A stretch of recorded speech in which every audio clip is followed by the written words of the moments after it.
The crisp scent of wet earth was the only comfort I could claim. I knelt by the river's edge, a solitary figure in a forest ablaze with autumn's final fiery breath. But the cold that seeped through my threadbare clothes was a cruel reminder. Winter was coming, and it would not be kind. Droplets from last night's rain clung to the pine needles like forgotten tears, each one falling to disturb the water's glassy surface with a lonely ripple. This river was my refuge, my only sanctuary, the one place where the ache of solitude felt like a choice, and not my eternal sentence. Behind me, carried on the wind, was the sound of my own exile. The pack's harvest festival, a symphony of laughter, of singing, of drums beating in a rhythm my heart had never been allowed to follow. Tonight they would gather to share food, stories, and warmth.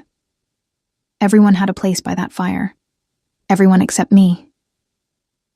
"You don't belong there anyway, Era," I whispered to the wind, my fingers tracing desperate patterns in the mud. My status as an Omega was a brand I carried from birth, but my true crime was my failure. A defective werewolf, a half-shift.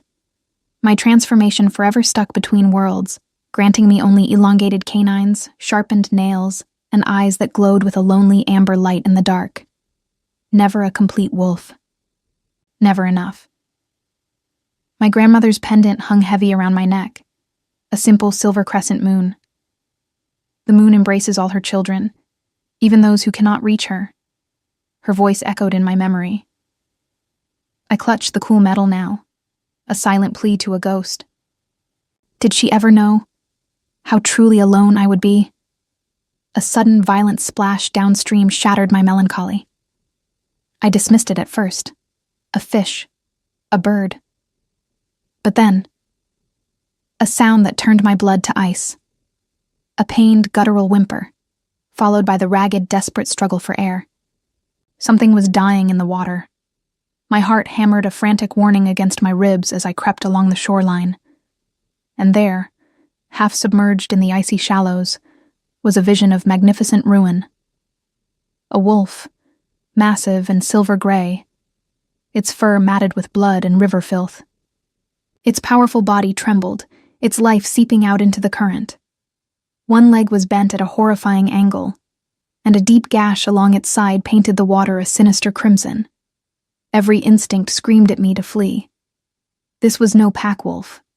It was too large, its scent foreign and layered with something I had never encountered. A power so ancient and potent, it stole the air from my lungs. But beneath that terrifying aura, a thread of pure, undeniable agony called to the very core of my being. "Hey," I breathed, approaching with hands held high, my voice a fragile tremor. "I won't hurt you." The wolf's head snapped up, and I was trapped in eyes the color of absolute midnight, not the gold or amber of my kind, but a deep, starless void. A weak growl rumbled in its chest, a dying echo of its might. This king of beasts was drowning in his own blood. Without another thought, I plunged into the frigid water. The wolf tried to snap, but could only bare its teeth in a silent snarl. "I know," I murmured, my heart thundering. "I know you're terrifying, but you'll die here, and I cannot let that happen." Somehow, with strength I never knew I possessed, I dragged the colossal creature to shore. He weighed a ton, and by the time we collapsed on dry land, my muscles were screaming, my clothes soaked, and the great wolf had surrendered to unconsciousness. Up close, his injuries were a nightmare. The gash was deep enough to show bone, and nestled within the torn flesh. I saw it.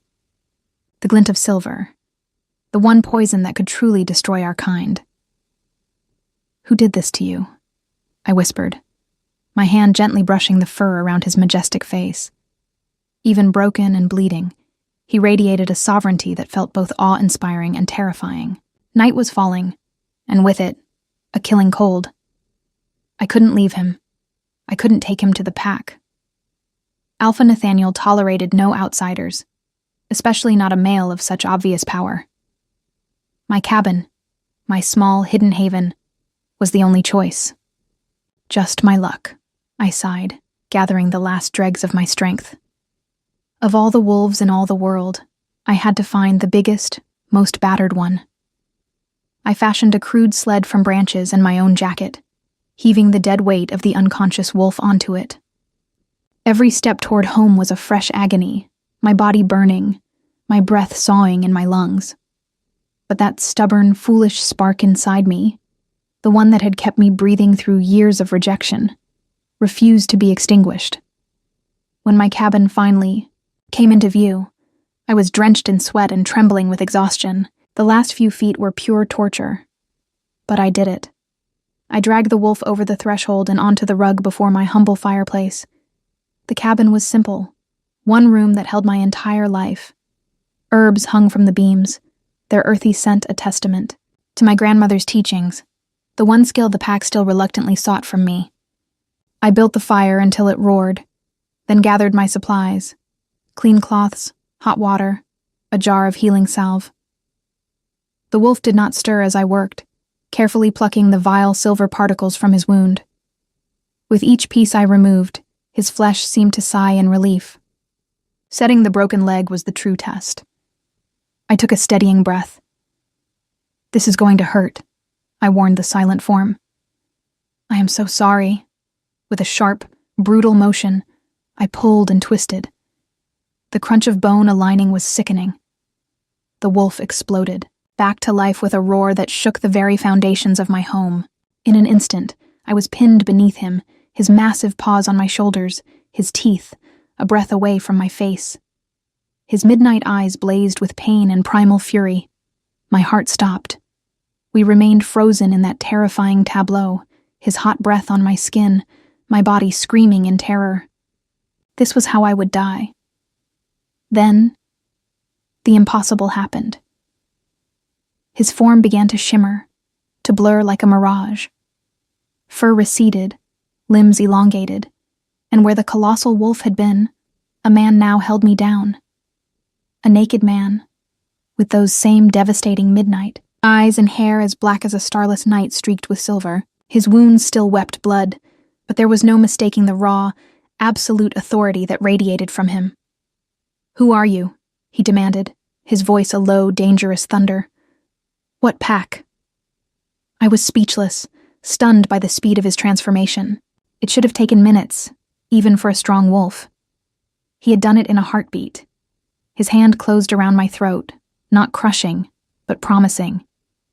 "Answer me. Now." "Ara," I choked out. "Northern Pine Pack." His eyes narrowed to slits. "You lie. I know every wolf in Northern Pine. You are not one of them." "I am," I insisted, finding a shred of my voice. "Just not one they acknowledge. I can't shift fully. I'm the Omega."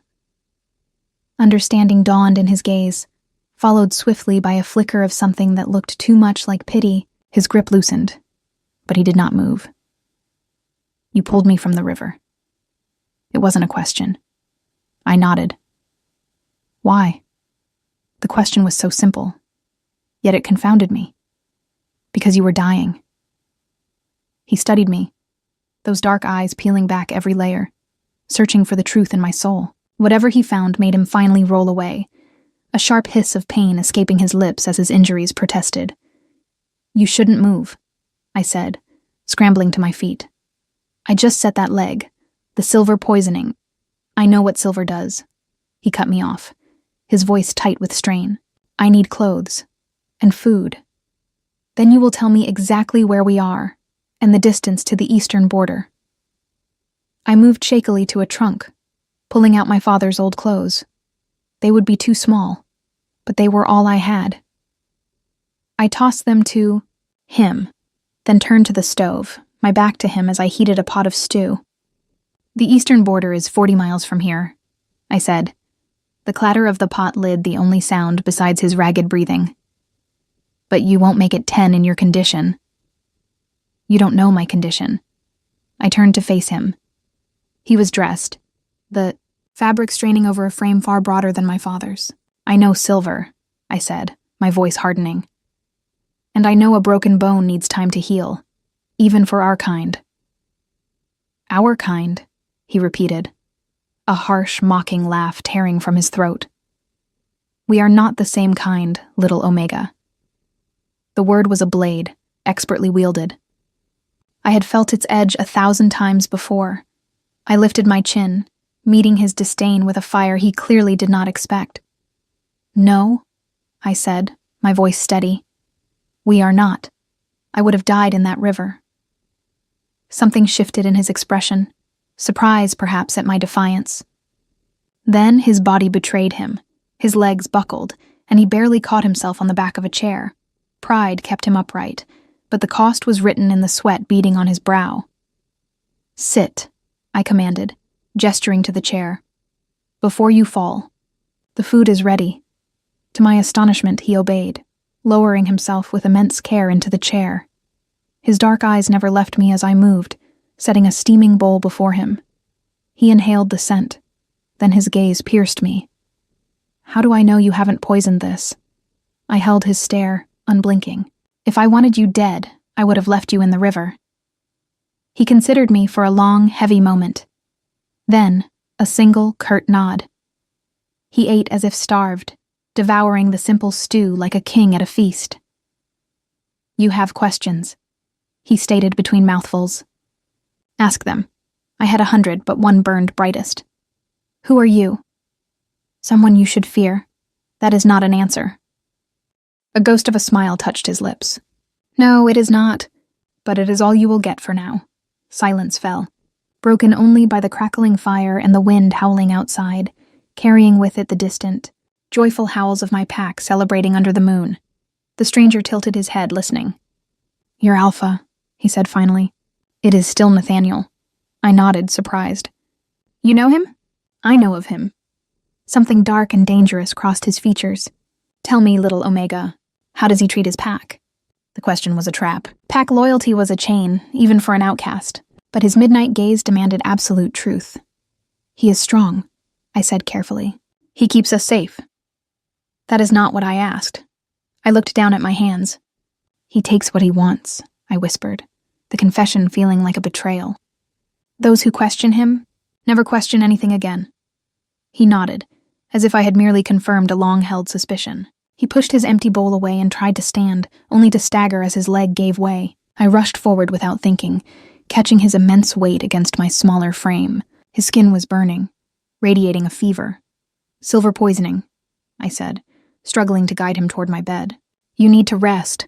Let the herbs work. I don't have time for this, he growled, but his body was failing him. Make time, I retorted, the boldness shocking even me. Or make funeral arrangements. A startled, pained laugh escaped him. Those dark eyes studied me with a new, intense curiosity. You are either very brave or very foolish, Ara of Northern Pine. I've been told it's the latter, I admitted, pulling a blanket over him. Sleep. We will figure out the rest in the morning. I turned to go, to give him peace, but his hand shot out with surprising speed. His fingers circled my wrist, not with violence, but with a strange, compelling gentleness. Why? He asked, his voice low and earnest, stripped of its earlier command. Why did you help me? I could have given him a dozen easy answers. Compassion, duty, decency. But as I looked into those fathomless midnight eyes, the only thing I could find was the truth. The raw truth was all I had left to give, because I know what it feels like.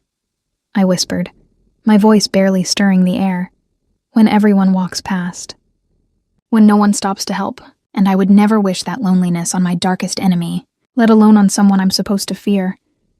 His gaze held mine, a silent storm in the firelit cabin. Then his fingers uncurled from my wrist, the contact broken. As I moved to make a pallet on the hard floor, his voice followed me through the shadows, softer now, stripped of its command. My name is Rowan. Just that.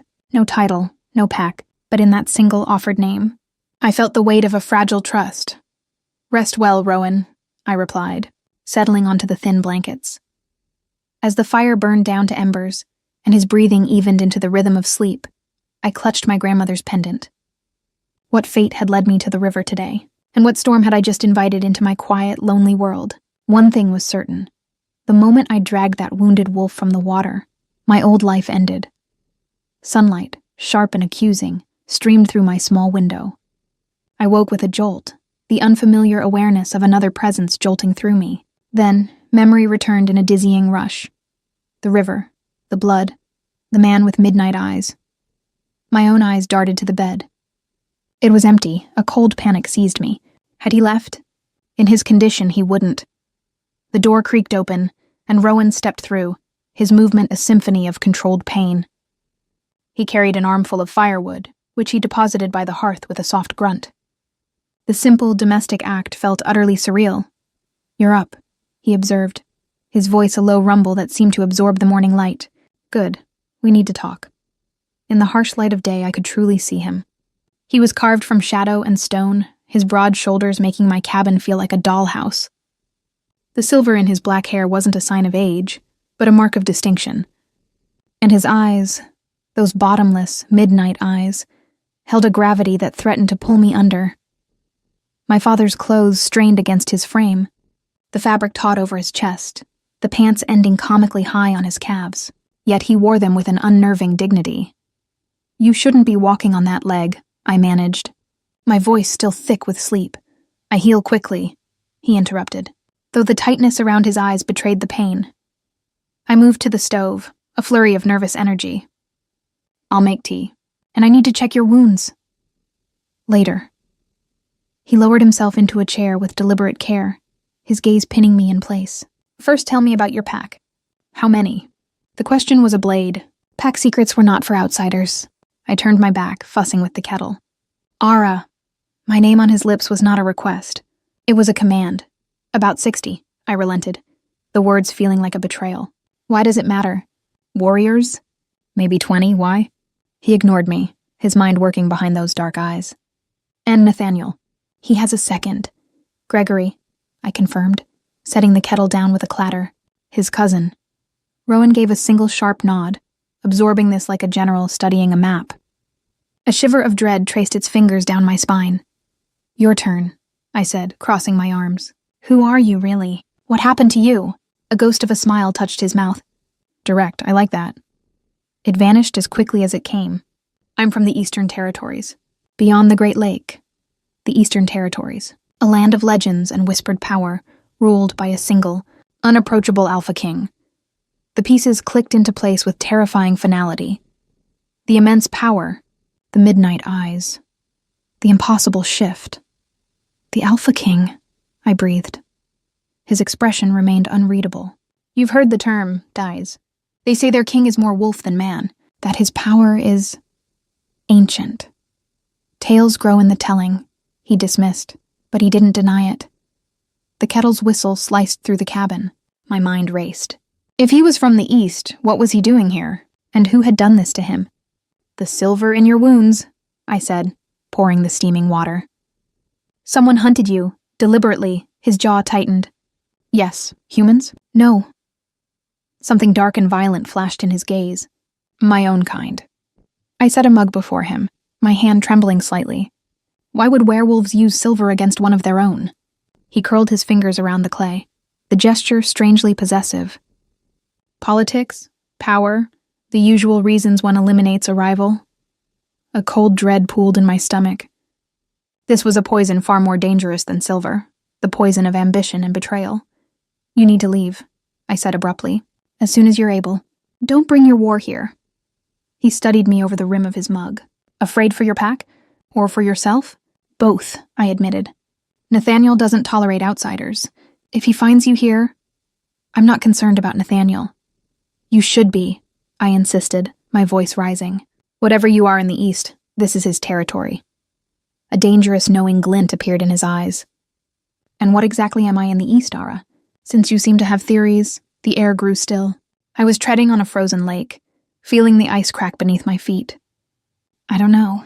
Someone important enough that others would use silver to kill you." He set his mug down with a definitive click. "I need to know how soon I can travel." The subject was closed. I nodded, retrieving my supplies. When I returned, he had removed the shirt. I sucked in a sharp breath. The grievous wound from last night was now a sealed red line, amidst a tapestry of older scars. The healing was impossible, supernatural. How? I whispered, my fingers hovering just above his skin. I told you. I heal quickly, more than quickly. It was a miracle. Pushing down my awe, I examined the wound, then moved to his leg. The bone was knitting with the same impossible speed. Another day, I concluded, my voice unsteady. Maybe 2. Then you can travel without causing more damage. He nodded, pulling the shirt back on. 2 days. Then I leave. Relief and a strange, hollow disappointment warred within me. 2 days was nothing. Just a breath before he vanished from my life. What will you do? The question escaped before I could cage it. Something guarded shuttered his features. It's better you don't know. Knowledge has consequences. You've already risked enough. A sharp, sudden knock on the door froze the very air in our lungs. Ara? Are you there? It's Maya. Rowan was on his feet in an instant, a silent question in his eyes. I nodded toward the storeroom. As he melted into the shadows, I smoothed my clothes and opened the door to one of the only friendly faces in the pack. Sorry to disturb you, Maya said, her pretty face etched with worry. But Gregory is organizing search parties. I thought you should know. Search parties? My voice was too high, too tight. Sentries found unknown wolf tracks on the eastern border last night. Large ones. And blood. A lot of it. Nathaniel is furious. My heart hammered against my ribs. Why search here? I'm miles from the border. They're searching everywhere, she stressed, lowering her voice. Gregory thinks the intruder is injured, hiding nearby, and... She hesitated, her gaze flickering with pity. Nathaniel specifically said to check outlying dwellings. Places where someone might shelter an outsider. The meaning was a slap. The Omega's cabin, the perfect place for a traitor to hide a fugitive. My blood ran cold. When will they reach this area? By nightfall, probably. She touched my arm. Just keep your head down, okay? Nathaniel's in one of his moods. I thanked her and closed the door, leaning against it as the world tilted. Your friend is right to be concerned, Rowan's voice came from behind me.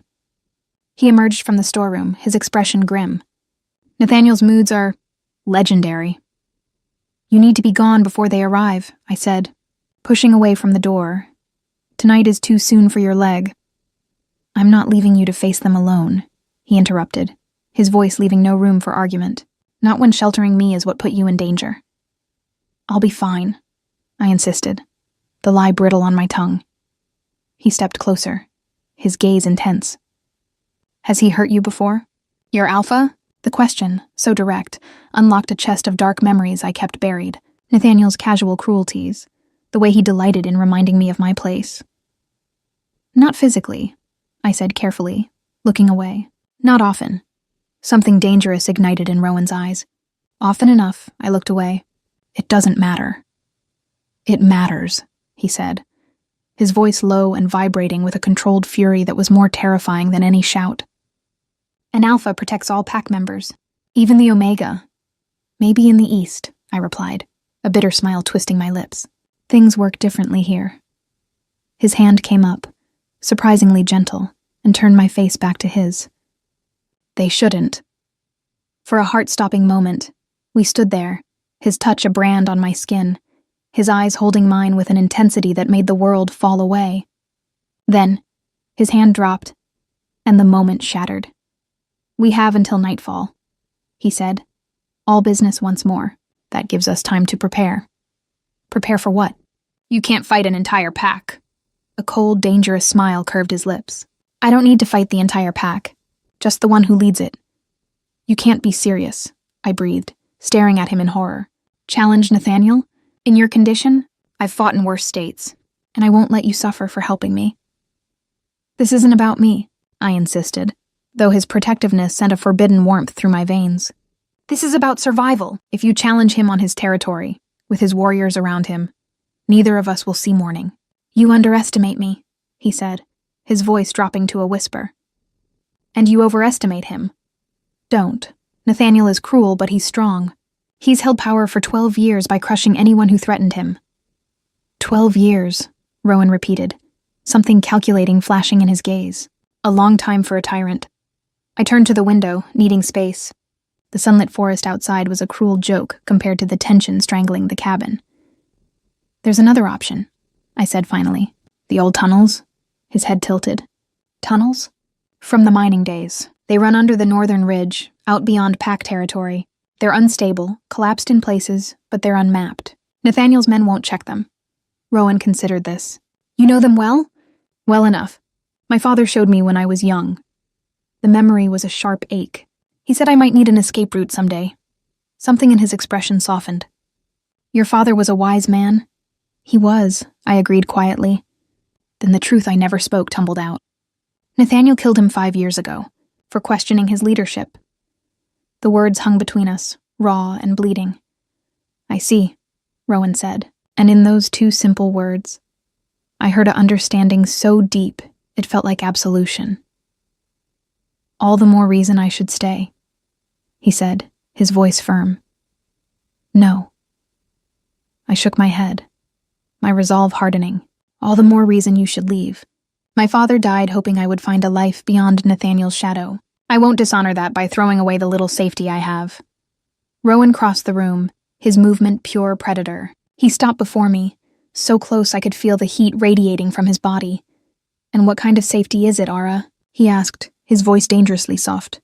Living alone, hiding from your own pack, always waiting for the day his mood turns against you? With no one to stand in his way? His words were arrows, each one striking a truth I refused to face, the fragile illusion of my safety, built on nothing but neglect and luck. It's the only safety I've known, I whispered, my defiance crumbling. His hand rose, hesitating for a heartbeat, before he gently tucked a stray strand of hair behind my ear. The tenderness of the gesture was my undoing. For a heartbeat, I let myself imagine it. A life without fear, a place where I didn't have to make myself small. A world where someone like Rowan looked at me not with pity, but with this. Then, reality crashed back in. I stepped away, the distance feeling like a chasm. We should gather supplies, I said, my voice brisk and foreign to my own ears. If we leave by midday, we can reach the tunnels before the search parties. Something flickered in his eyes, disappointment, resignation, before it was gone. He gave a single curt nod. Tell me what we need. We moved through the deep forest shadows, the midday sun dappling the ground around us. Rowan moved with a predator's grace that belied his injury, and I pushed myself to keep pace. You never told me, I said, the words a pant between strides, how you ended up in the river, why you were here at all. He was silent for a long time, the only sound our footfalls on the soft earth. There's unrest in the eastern territories, he said finally, each word measured. Challenges to the established order. I was investigating rumors that dissidents had fled west, seeking alliances here. Alliances for what? His jaw tightened. War. The word landed between us, heavy and final. Werewolf wars were echoes from a bloody past, conflicts that had nearly destroyed us all. That doesn't explain the silver, I pressed. Or why you were alone. I wasn't alone, he said, his voice dropping into a gravelly register that spoke of deep, fresh pain. My party was ambushed 3 days ago near the Great Lake. Silver-tipped arrows. Professional hunters, but wolves guided them. Your own people, I breathed, horrified. Some wolves will bargain with anyone for power. The bitterness in his tone was a living thing. I escaped, took an arrow. Made it this far before the river took me. And the others in your party? His silence was my answer. It was a void filled with the ghosts of fallen comrades. I'm sorry, I whispered into the quiet. He acknowledged it with a slight pained tilt of his head. Then he stopped dead, his body going preternaturally still. His head tilted, every fiber of his being focused on a sound I couldn't hear. I froze beside him, my own senses stretching out into the forest. For a moment, there was nothing but the wind and the birds. Then, carried on the breeze, came the faint but unmistakable sound of howls. They were distant, but they were closing in. The hunt had begun. Then it came, carried on a cold breeze that snaked into the tunnel. The unmistakable sound of wolves moving through the forest. Not a casual patrol, but a coordinated hunt. Multiple sets of powerful paws hitting the earth in a relentless rhythm. The search parties, I whispered, my blood turning to ice. They're earlier than Maya said. Rowan's expression hardened into something unyielding. How much further to the tunnels? Another hour at least. I glanced anxiously toward the sound. They're coming from the east, sweeping west, If we push north, we might slip through their line. He gave a sharp nod, and we set off again, our pace now a desperate, breathless scramble. The forest grew wilder, the ground steeper and littered with treacherous, loose stones. Rowan's limp became a painful, jarring thing to watch, yet he uttered not a single sound of complaint. When his boot caught on a root and he stumbled, my hand shot out, gripping his arm to steady him. The contact was electric. A jolt of pure, startling warmth shot through me, so much more than the simple feel of muscle and bone. It was a current, a connection. He went still. Those midnight eyes found mine, and for a single suspended heartbeat, the entire forest, the danger, the pain, the fear, all of it faded into a distant hum. There was only the intensity of his gaze and the feel of his arm beneath my palm. Then, a howl sliced through the air, so close it felt like a physical blow against my skin. The moment shattered. "They've picked up our trail," Rowan said grimly, pulling from my touch as if burned. "We need to move. Now!" Fear became a second heartbeat, pounding in my ears as we half ran, half climbed up the brutal incline. The ridge loomed above us, a jagged silhouette against the gray sky. Another howl sounded. This one answered from multiple directions. They were surrounding us, coordinating the kill. Panic, sharp and acidic, clawed at my throat. "We won't make it," I gasped, my lungs burning. "They're closing in too fast." Rowan stopped dead, turning to me with a terrifying finality in his eyes. "Go, get to the tunnel. I'll lead them away." "What? No." My hand clamped onto his arm again, refusing to let go. "You can't outrun them! Not with your leg." "If they catch you, they won't," he stated with an unshakable confidence I couldn't fathom. "But you need time to reach safety. I'm not leaving you." The ferocity in my own voice shocked me. "We go together or not at all."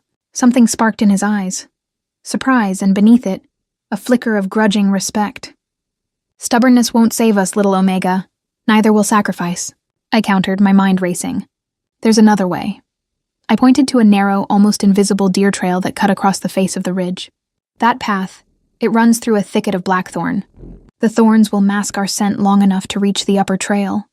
He hesitated, the conflict clear on his face. Another chorus of howls closer than ever decided for him.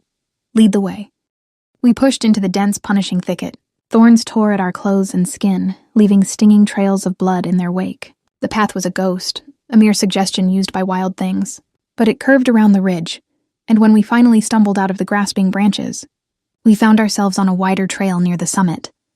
"There," I panted, pointing a trembling finger toward a massive ancient pine that had fallen decades ago. "The entrance is behind it."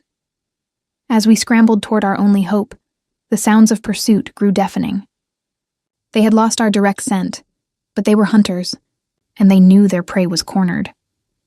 I ducked behind the colossal trunk, frantically pushing aside years of accumulated debris to reveal a dark, yawning mouth in the rock. A breath of cool, stale air washed over us, smelling of damp stone and forgotten time.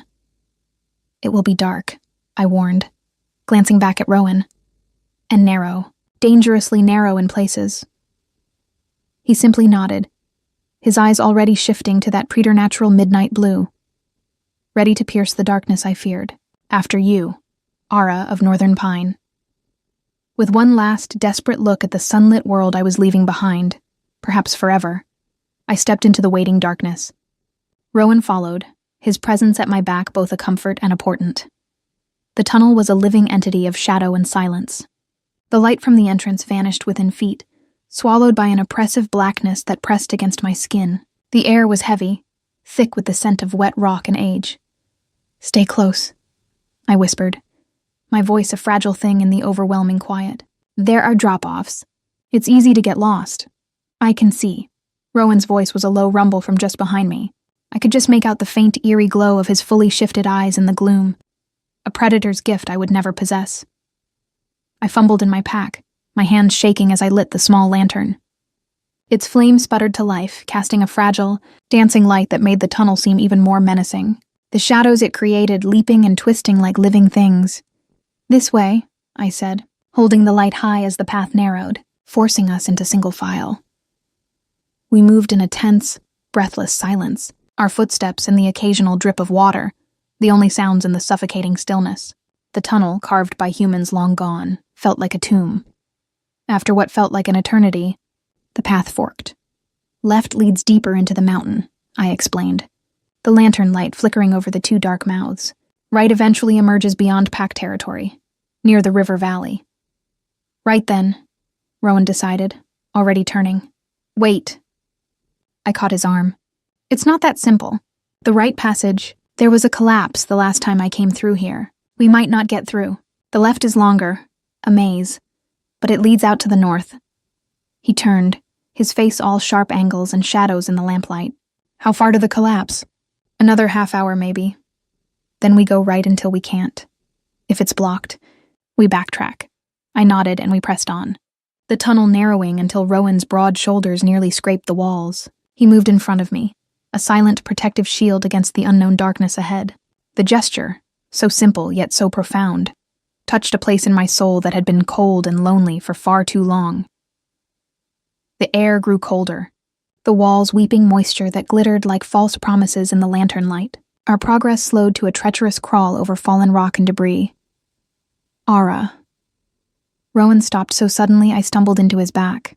Listen, I froze, every sense straining. At first nothing. Then, faint but unmistakable, came the sound of movement from behind us. Not the skittering of rats, but the deliberate heavy tread of something large, something hunting. They found the entrance, I breathed. Dread a cold stone in my gut. Extinguish the light, Rowan ordered, his voice soft but absolute. But I can't see without... I can, he cut in, his tone leaving no room for argument. Trust me, trust. The word was a foreign language on my lips, a luxury I had never been afforded. But as I looked at his shadowed profile, at the unwavering certainty in his stance, I found I did. Against all instinct, against a lifetime of lessons, I trusted him. I snuffed the lantern. The darkness was immediate and absolute. A suffocating living thing that stole the air from my lungs. Panic, primal and mindless, seized me.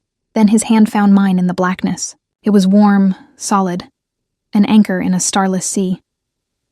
Stay close, he murmured, his breath a warm caress against my ear that sent a shiver of something entirely different down my spine. I won't let you fall. He guided my hand to his belt, and we moved forward blind.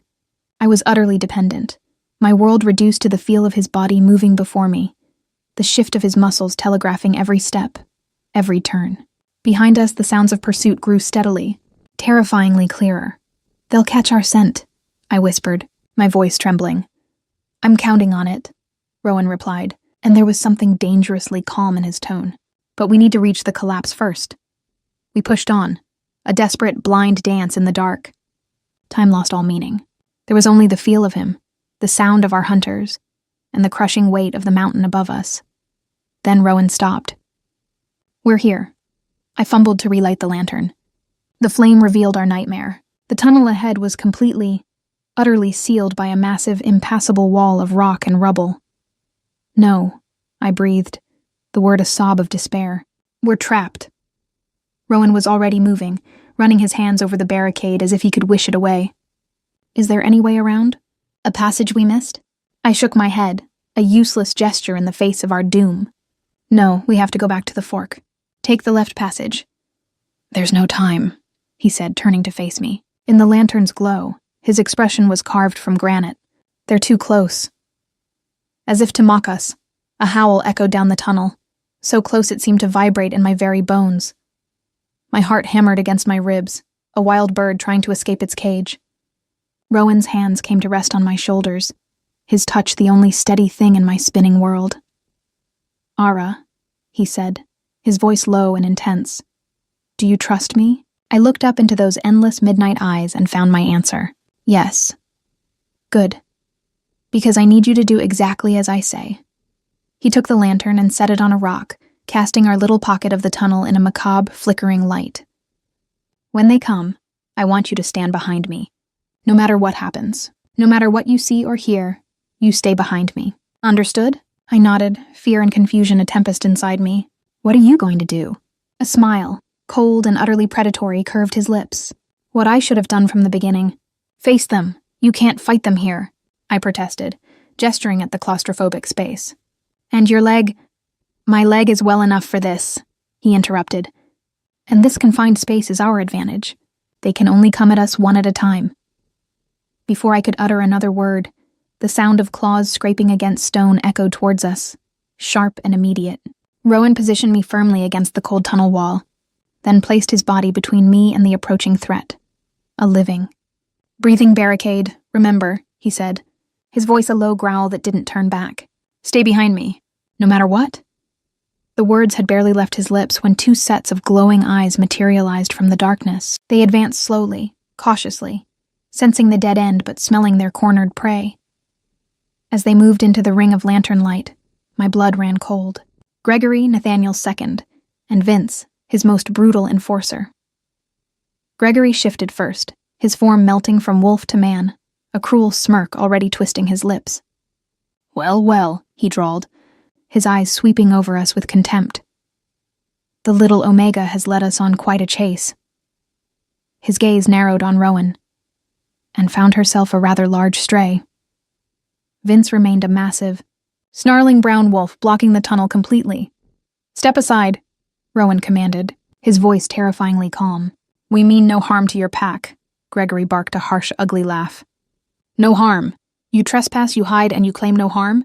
His eyes cut to me, sharp with malice. And you, Omega, harboring an outsider. Nathaniel will be disappointed. A shiver of pure terror racked my frame. The girl had no choice, Rowan said, drawing Gregory's venomous attention back to himself. I compelled her assistance. Did you now? Gregory's tone dripped with disbelief. Curious how willingly she runs with you. Vince growled, taking a threatening step forward. Rowan's posture shifted, a subtle coiling of power that screamed of imminent violence. Last chance. Step aside, Gregory's smirk widened into a vicious grin. I don't think so. Nathaniel will want to meet the wolf who thought he could trespass on our lands. His eyes flicked to me, and decide what to do with his accomplice. It happened in a blur of impossible speed. One moment Rowan was still. The next, he was a whirlwind of controlled fury, launching himself at Gregory. The impact sent Gregory stumbling back into Vince, and the tunnel erupted into a chaos of snarls and crashing bodies. I pressed myself against the stone, my heart in my throat, as I watched Rowan fight. It was not a brawl. It was a brutal ballet. Despite his injuries, he moved with a lethal, precise grace, his partially shifted form a nightmare of strength and speed. He was a storm, and they were merely trees in his path. When Vince lunged for his injured leg, Rowan anticipated it, spinning to catch the massive wolf midair and hurl him against the wall with a sickening crack of stone and bone. Vince slumped motionless. Gregory, seeing his partner fall, hesitated for a fatal second. Rowan was on him in an instant, one hand closing around the wolf's throat with impossible strength. Gregory thrashed, his claws raking deep, bloody furrows into Rowan's arms. But Rowan didn't even flinch. Yield, Rowan growled, the word a vibration from the earth itself. Gregory snapped his jaws, a last, desperate act of defiance. Something ancient and terrible settled on Rowan's features. His grip tightened. Gregory's struggles grew frantic, desperate. Stop, I cried out, the plea torn from me. Rowan, please, don't kill him. For a heart-stopping moment, I thought he was lost to the fury. Then slowly his grip loosened. Gregory collapsed to the ground, gasping and trembling, his wolf form flickering with shock and pain. Rowan stood over him, chest heaving, blood streaming from his wounds to pool on the stone floor. When he spoke, his voice was rough, but utterly controlled. Tell your alpha that his time of unchallenged rule is over. The old ways are returning. The pack will be protected. His eyes, burning with that unearthly blue fire, found mine for a fleeting second. All of the pack. Gregory's wolf eyes glared up with pure hatred, and beneath it, a chilling, undeniable fear. Go, Rowan commanded, stepping back.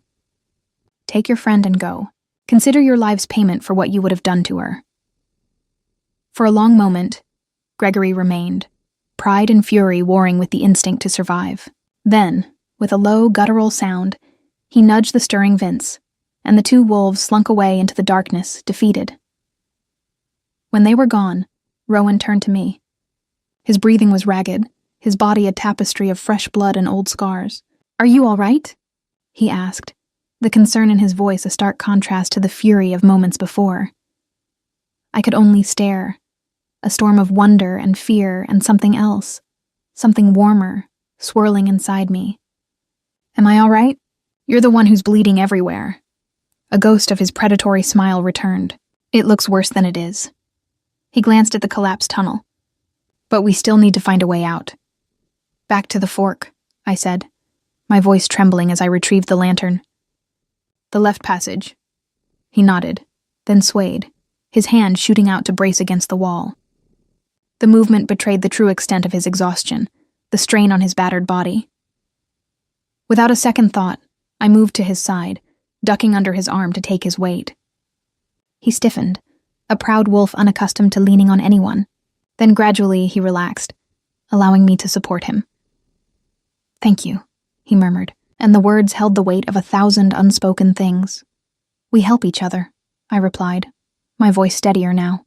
It's what a real pack does. His arm tightened around my shoulders, a silent acknowledgement. And together, we turned our backs on the blood-soaked dead end and began our slow, painful journey back into the heart of the mountain, leaving behind the ghosts of the wolves we used to be. I knew the cost when I made my choice, I said, my voice quiet but unshakable in the tunnel's dimness. I don't regret it. His eyes, those deep pools of midnight, found mine. He was searching, weighing the truth in my soul. Whatever he saw there made the tension in his shoulders ease. He gave a single solemn nod before turning back toward the sliver of light ahead. The tunnel began to climb, the ceiling pressing down on us until we were hunched and breathless. Then I saw it. Not just a hint of light, but a clear grayish glow. The exit. A surge of wild, desperate energy propelled us forward. We scrambled toward the promise of open air, our movements frantic with the need to be free. The exit was a jagged, unforgiving crack in the hillside, choked with stubborn, scrubby brush. We pushed through, emerging into a world reborn. The late afternoon sunlight was a physical shock, blinding and glorious after the endless dark. The air was a crisp, clean slap to the face, scented with pine and the sharp promise of snow. We stood on a steep slope, and before us stretched a vast, untamed valley. An ocean of trees rolled away to the horizon, split only by a silver river that carved through its heart like a vein of liquid light. And beyond it all, hazy and majestic, stood the mountains of the Eastern Territories. Rowan's home. We made it, I breathed. The words of prayer.